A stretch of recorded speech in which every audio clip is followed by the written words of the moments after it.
This is Andi Purewal, Boxing Social, in association with Betfred. We're in Manchester and I'm joined by promoter Eddie Hearn. Eddie, firstly, how are you? I'm very well. How are you? I sound very monotone then, Eddie. I didn't mean it to be, but yeah, how's things going? How's life? Yeah, life is good, mate. Life is good. I had a couple of days away last week. This isn't an Essex tan. Recharged. Enjoyed the boxing last weekend with Gennady Golovkin and Ryan Garcia. Looking forward to the show in Manchester this week, Benn, and then gearing up for 2 dream weeks, really, quite frankly. Taylor Serrano at Madison Square Garden and then Canelo Bivol at T-Mobile. So very excited, very energised and full of beans, old chap. Good to hear, mate. Let's get straight into it. The reason we're here, Benn returns, always an exciting fighter, a heavy favourite for his fight.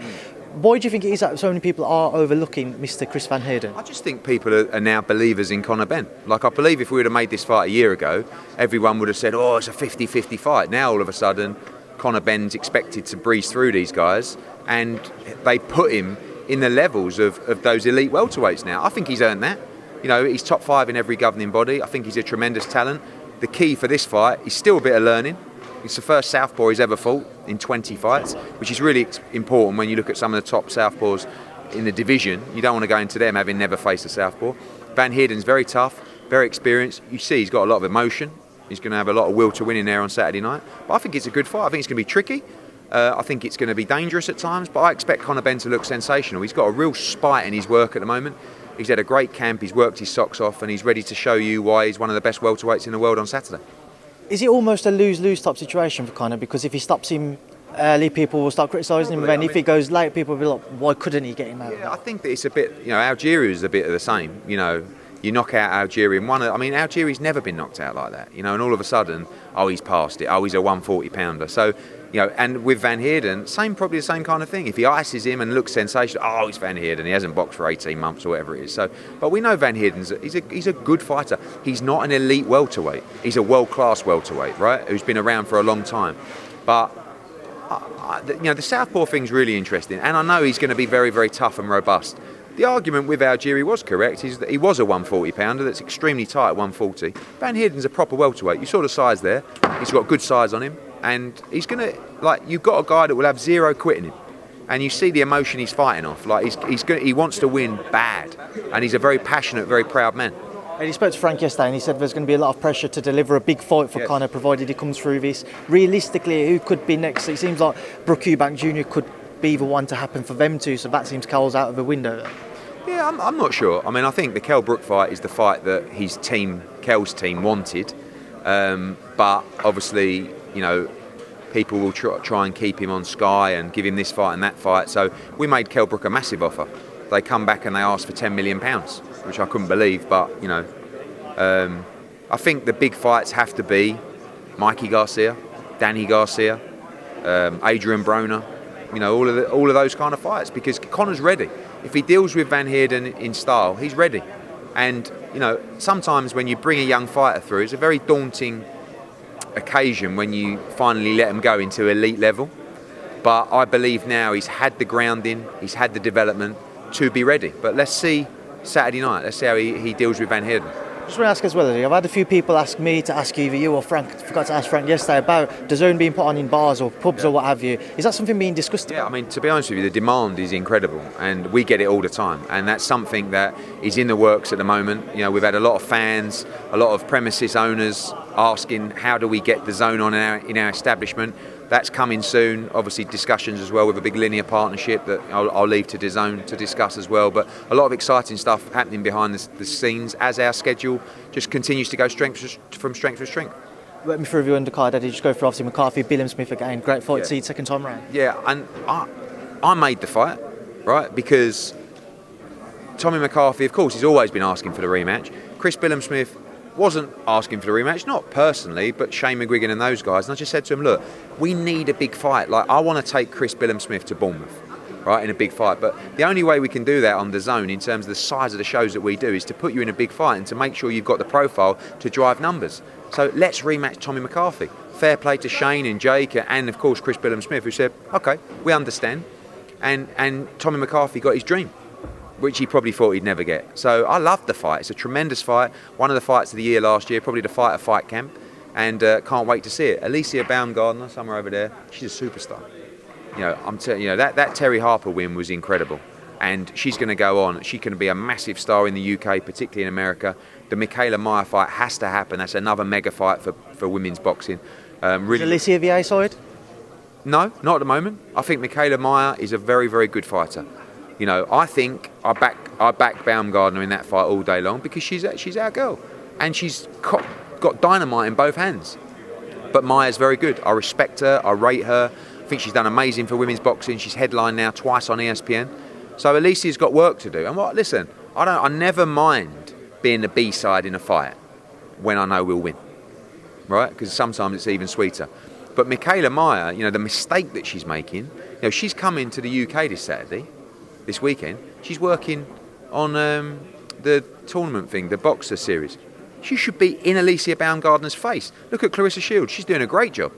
I mean, she's pushing this fight like non-stop. So Meyer should be coming to this fight, and she should be building this fight. But she'll fight Alicia. I'm sure of that, and so will Alicia. So we're getting ready to make Michaela Meyer a really big offer to do that fight in America. Usyk-AJ 2 updated.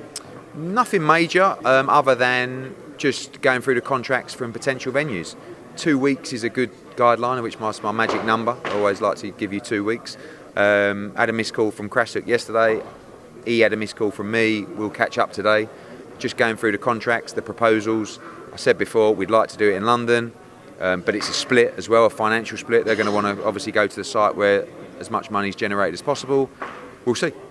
You said the site where most money will be generated as possible. It seems like Saudi Arabia is the front runner for that. Do you think it's most likely? I think not just. I mean, the money available probably in the Middle East is considerably more than the money available in UK, not just Saudi Arabia. But also there's an American option as well. There's more money to do this fight in America than there is to do it in London. But we would like to do it in London, obviously, because I feel like, one, it's good to do it in front of UK fans, but also it's a big advantage to Anthony Joshua to do it back in London. But we'll go where we have to go because all he wants to do is get that fight. We saw AJ name Angel Fernandez as his main trainer. Is there any chance that he might bring in an American trainer, or when we saw him talking about all those guys he was working with? Maybe not American, but he'll definitely bring in another trainer. Angel Fernandez is a great trainer. It's all about feeling comfortable and who he feels comfortable with. But we're getting to a stage now where camp is close to starting for real. So I'm sure any announcements will come through AJ and 258 if he brings another member onto the training team. Dillian Whyte has finally posted about the fight. Yes, I'm guessing that was a contractual post. But look, what are we, just over a week away now? So I mean, it's been a bizarre build-up. Like, there's been no coming together of the fighters, so that'll be good to see next week, and I'm excited for the fight. I think Dillian Whyte can win the fight, and obviously we're fully behind him. There is actually a virtual press conference today. I assume Dillian's going to be there as well, but we'll see what happens in that one. What did you make of Frank Warren in the office singing "Happy Birthday" to Dillian? It was interesting. Yeah, it looked like a scene out of the office, didn't it? People call me Ricky Gervais sometimes, but I think Frank done a good impersonation there. Look, I wish him all the best. Honestly, I think it's a good fight. It's a great fight for British boxing, and I'm sure it's been one of the very few times I've felt very sorry for Frank Warren, and I'm sure he's lost many hairs and many years promoting this fight because it's probably been hard work, but I wish him all the best for a good show. How does Dillian have to approach that fight to be successful, Eddie? What actually happens next Saturday night? He knows what to do. He's a very experienced heavyweight. He's a very good fighter. He's got a good team around him, good training team. He's very fit, very strong. He's up against it. Tyson Fury is the best heavyweight in the world on paper right now. And he's very tricky, very awkward, and Dillian Whyte will probably be behind in the fight, but he has the ability to take Tyson Fury out.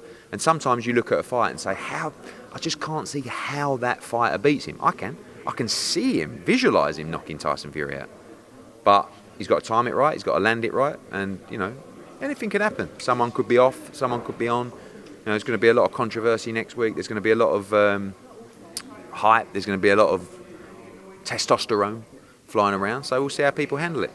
Eddie, sticking with Fury, I'm sure you've seen him in the last 48 hours. Daniel Kinahan, somebody you've been questioned about working with in the past, has been sanctioned by the US. I just want to get your initial thoughts, your reaction to that. Yeah, it's similar to, I saw your interview with Frank Smith yesterday. I think there's not much to say on it other than, we're a huge global business that follows all regulations and guidelines and sanctions put in place, and we'll continue to do so.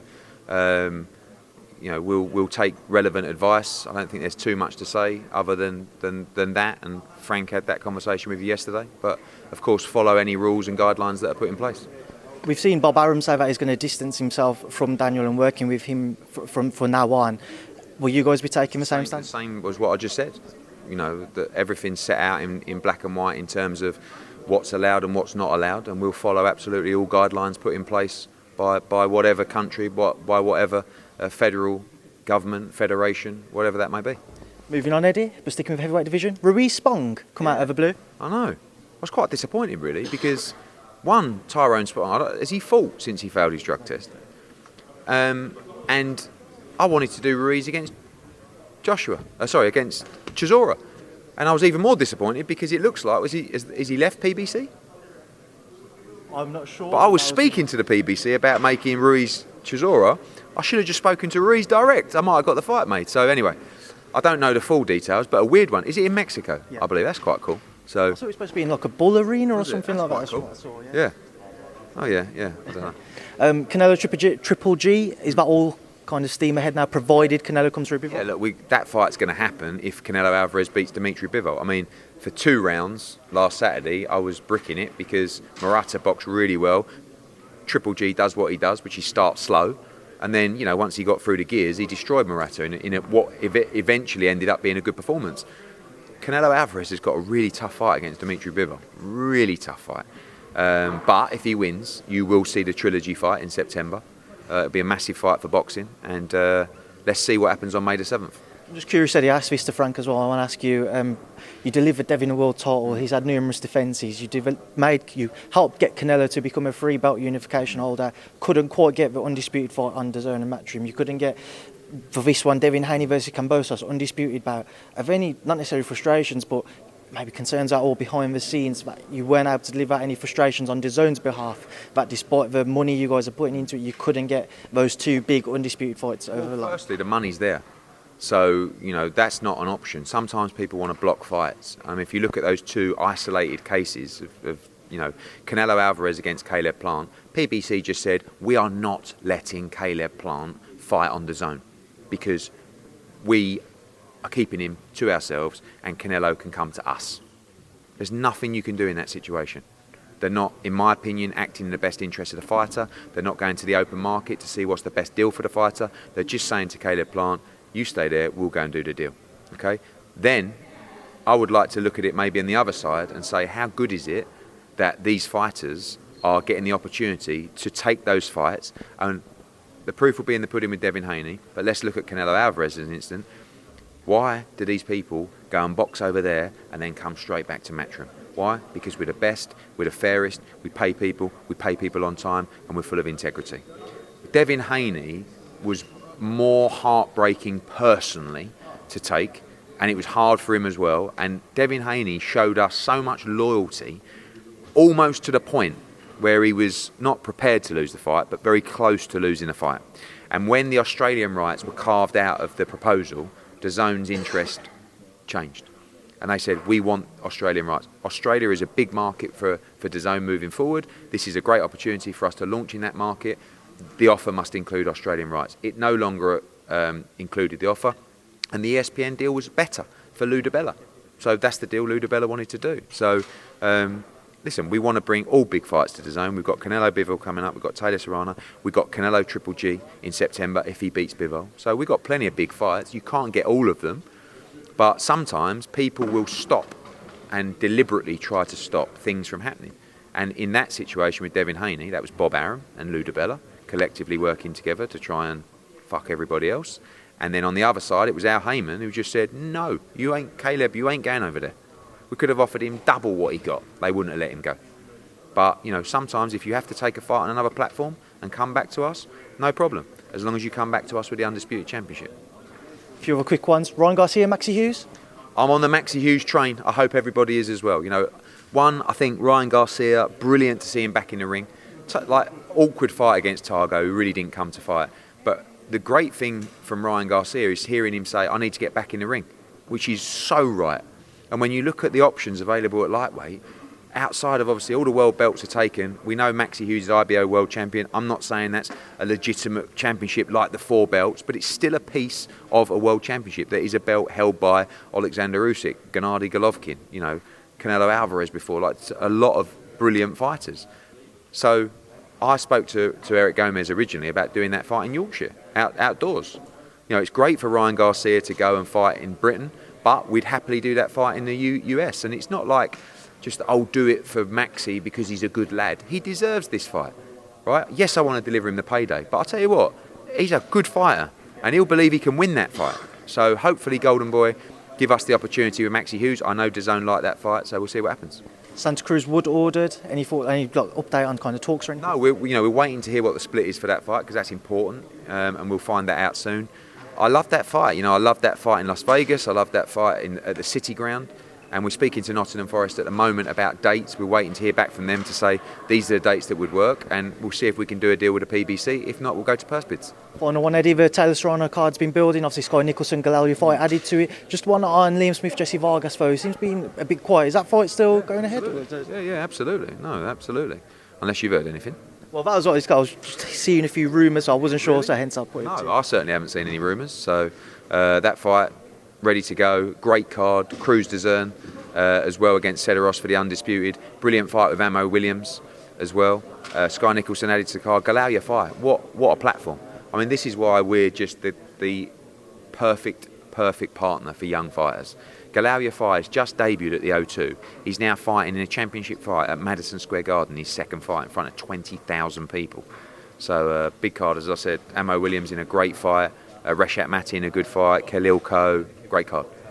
Eddie, I appreciate it, Tom, as always. Thanks for speaking to me in Boxing Social. Cheers, mate. Thank you. Cheers, Ed.